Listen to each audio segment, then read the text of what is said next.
دا په مونږ زورور دی، په ده خدای زورور شه او د خدای زورورتۍ نه هېڅ هم نشته. او دا ګبرسین خدای غرق ډوب کا په دماکه کې والوځه چې نښه پته یې نه لګي،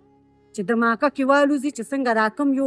غریبو سره داسې کوي بیا چې غریب راوچت شي دماکه کې والوځي بیا هغه غریب نه وي خو نو چې تاسو مجبوره کړئ او هغوی باندې په کور بار بار ورځئ مونږ کار د رزق درک نه لګي ماشومان بچي مې په ټوکې کارونه او بار بار ته په مونږ راځئ نو چې په تا باندې به غریب بیا دماکه کې تا نه الوځي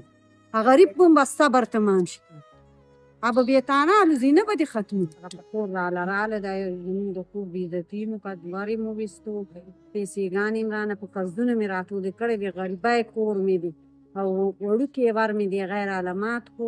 او راله رانه یې زوی بوتلو ته لاسونه یې وله وتړل ړنګار خونګار سې را باندې تېر کړ بره په کوټو راختلي ټول تو شوي بیا په ور راله رانه یې پیسې مې په قرضونو رااخیستې وې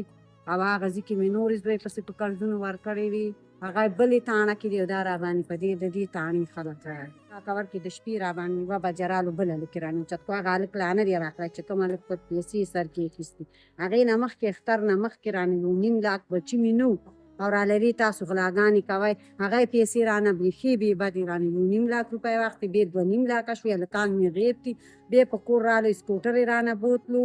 رانه یې د هغه زوی مو چت کړو موبیل یې م رانه یوړې د غریبۍ موبیل یې مې بیټرۍ له پرتې وې جامېګانې بکسونه یې راله ټول لت په لت کړه زما هېڅ هم د غلا نه و پکې او دغه پیسې یو لاک روپۍ ما په قرضونو راوړې وې دې زوی پسې چې دا راخلا شي دوه نیم لاکه مې ورکړې او دغه مشر زوی دی په هغه د غلا الزامونه لګوي مونږ د ویرې کډې واخیستې هغه زوی مې نشته دی او مونږ د ویرې کډې واخیستې هم د ویرې لرې کړی دا دوه ماشومان رانه د هغه په سر کې اوچت کړي دي او چې دا غلاګانې کوي او هېڅ غلا یې نه ده کړې ما کره کور کې د غلا یو شی هم نشته نه یې غلاګانې کوي وکیل نیسم زه عدالت له زه پرې مخکې ځم زما خاوند به وي نه بده خبره ده مه ځه عدالت له مخکې مه ځه بس وبه شي کار به وشي پیسېګانې به زما کمکړ خاوند دی پیسېګانې به یې ترې واخیستې را باندې به په کور راله رشوتونه به یې رانه واخیسته او رانه به یې پیسې واخیستې وي بس خبره ختمه شوه د پاسه به را باندې ډېر چاپه راغله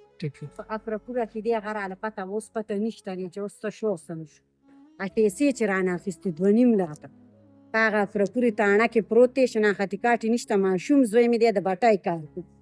په دغه ورځ هم د زیارت په ورځ د بټۍ کار وکړو پیسې راواخېستې سودا یې پرې کور له راوړه او د جمعې